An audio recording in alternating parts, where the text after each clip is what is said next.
Hello दोस्तों, मेरा नाम है कुमार और आप देख रहे हैं हॉरर स्टोरीज बाय कुमार।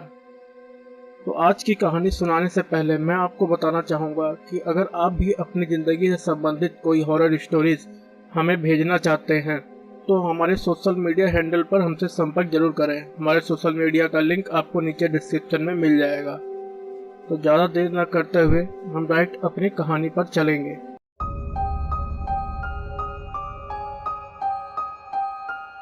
यह कहानी आज से 4 साल पहले की है, जब मैं अपने चाचा के लड़के की शादी में अपने गांव जा रहा था।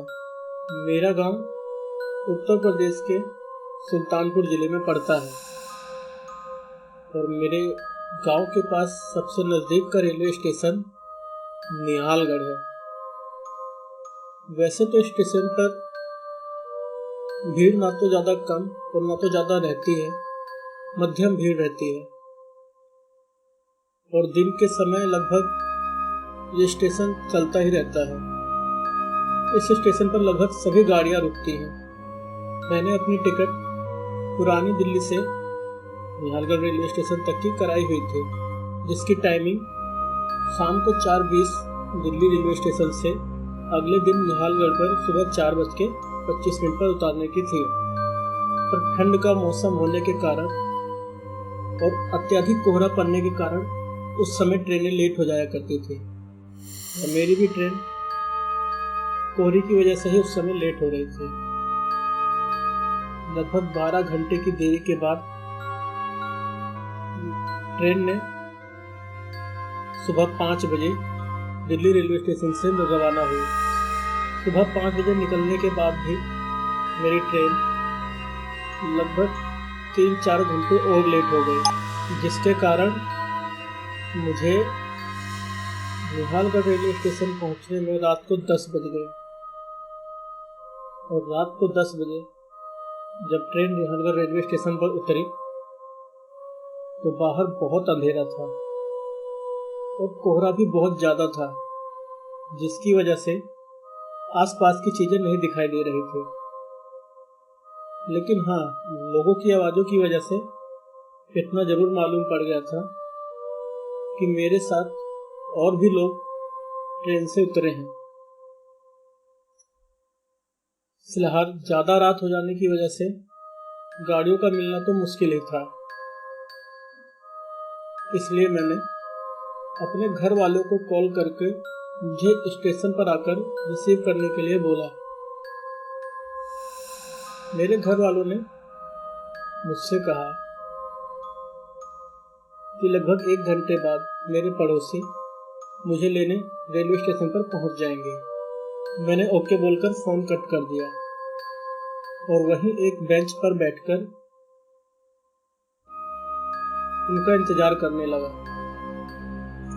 लगभग 10 मिनट बाद स्टेशन से सभी यात्री जा चुके थे और स्टेशन पर घोर सन्नाटा छा गया था।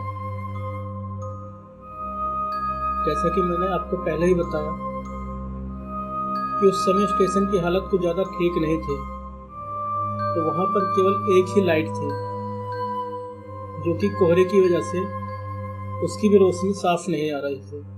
बेंच पर बैठे बैठे मैं बोर होने लगा, इसलिए मैंने सोचा कि क्यों ना मैं अपने मोबाइल से गेम निकाल कर खेलूं। इसलिए मैं अपने मोबाइल को निकालकर गेम खेलने लगा। लगभग 10 मिनट के बाद मुझे ऐसा लगा कि मेरे आसपास कोई है, तो जब मैंने पीछे मुड़कर देखा तो वहाँ आरपीएफ का एक जवान, जो कि मुख्यतः रेलवे पुलिस फोर्स में होते हैं, इंस्पेक्शन के लिए निकला हुआ था। मेरे पास आकर उसने मुझसे बोला कि तुम यहाँ क्यों बैठे हो। मैंने उससे कहा कि बाहर कोई वाहन नहीं है और मेरे घर वाले लेने मुझे लगभग 1 घंटे बाद यहाँ पहुँच जाएंगे। मैं उनका यहाँ बैठकर इंतजार कर रहा हूँ। मेरी बात सुनकर वो वापस चला गया।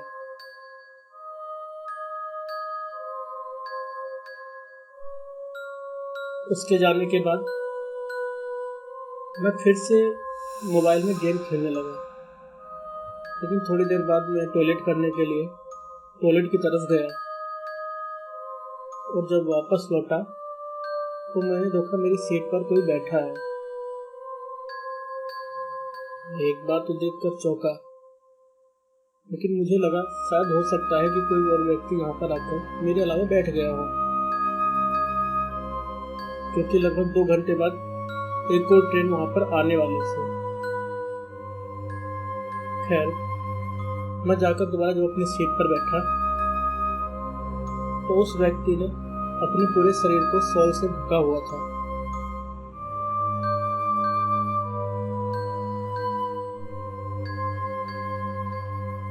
जिसे देखकर मुझे अजीब सा डर लग रहा था, इसलिए मैं वहां ना बैठकर अपना बैग उठाकर इधर उधर घूमने लगा।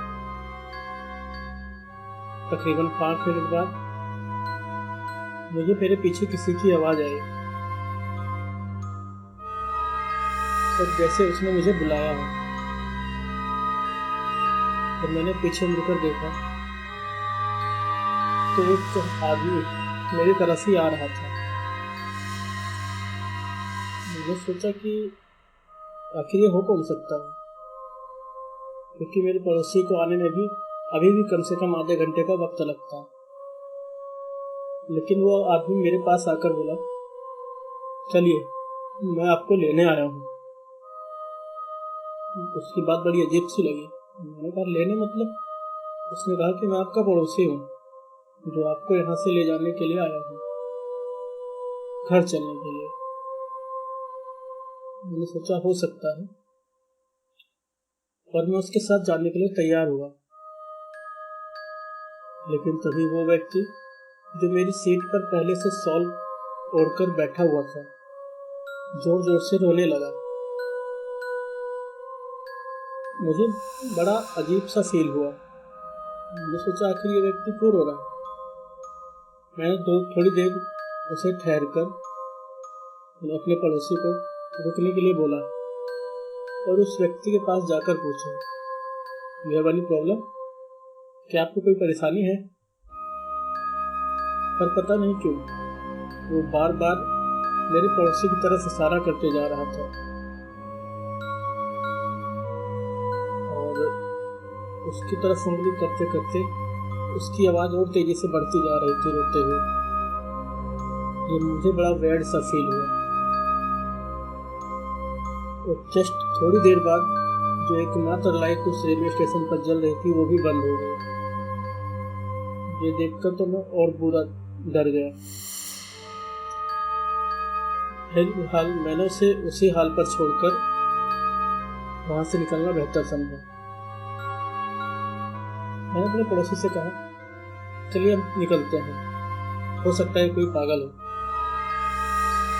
पर शायद वो व्यक्ति मुझे कुछ इशारा दे रहा था जो मैं नहीं समझ पाया, और आगे जाकर मुझे इसका एहसास हुआ। क्योंकि जब हम स्टेशन से बाहर निकलने लगे तो मेरे पड़ोसी ने मुझे रोका और उसने कहा कि हमें जंगल की तरफ से निकलना होगा, क्योंकि गाड़ी मैंने उस तरफ पार्क कर रखी है। कि मेरा रेलवे स्टेशन के एक तरफ जंगल और दूसरी तरफ रोड था। हालांकि जंगल ज़्यादा बड़ा नहीं था और जंगल को पार करने के बाद भी एक रोड था जहाँ से मेरा गांव पास पड़ता था। मुझे लगा शायद ये सही कह रहे होंगे, क्योंकि जंगल की तरफ वाले रोड से मेरा गांव पास पड़ता था, इसलिए मुझे यकीन भी हो गया।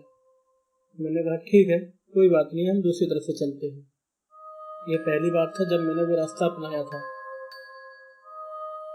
मैं जब स्टेशन से दूसरी तरफ निकलने लगा तो वही आरपीएफ के जवान ने मुझे आवाज़ दी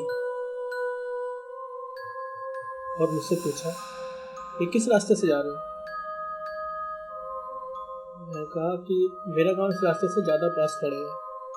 तब उसने मुझसे बताया कि इस समय जंगल का रास्ता बंद कर दिया गया है, ना तो इधर से कोई आ सकता है और ना ही उस तरफ कोई जा सकता है। ये देख सुनकर मैं एकदम से चौंक गया। मैं कहा, पर अभी तो मेरे पड़ोसी, और जैसे ही मैंने अपने बगल में देखा वहाँ पर कोई नहीं था। मैं एकदम से डर गया उस आरपीएफ के जवान ने भी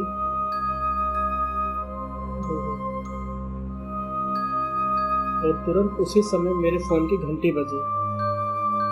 जब मैंने अपना फोन उठाया तो पता लगा कि वो मेरा पड़ोसी बोल रहा है और उसने मुझसे कहा कि मुझे करीब अभी आधे घंटे और लेट हो जाएगा क्योंकि गाड़ी पंचर हो चुकी है।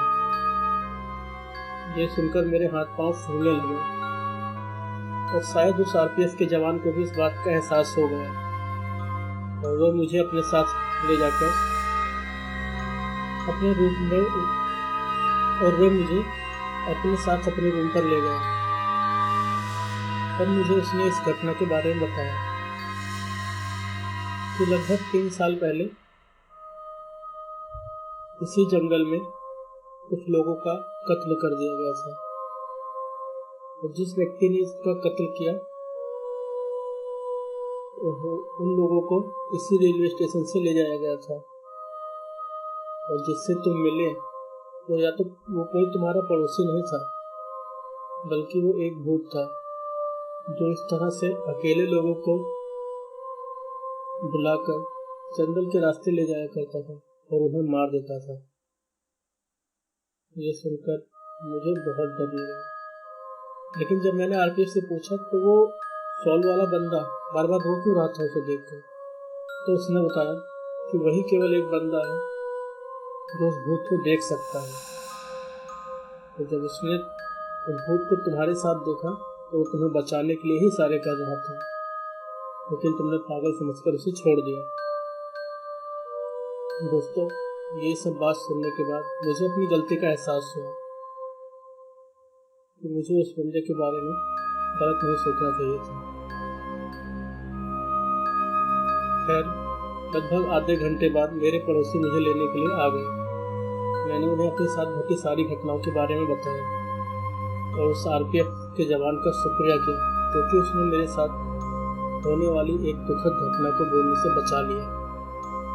और उस आरपीएफ के जवान का हमेशा से आभारी रहूंगा और साथ ही उस व्यक्ति का जिसने मुझे बचाने के लिए। ये कहानी आपको कैसी लगी मुझे कमेंट करके जरूर बताइएगा। उम्मीद करता हूँ कि आपको ये कहानी अच्छी लगी होगी। चलो इस कहानी को ही खत्म करते हैं। धन्यवाद। Thank you.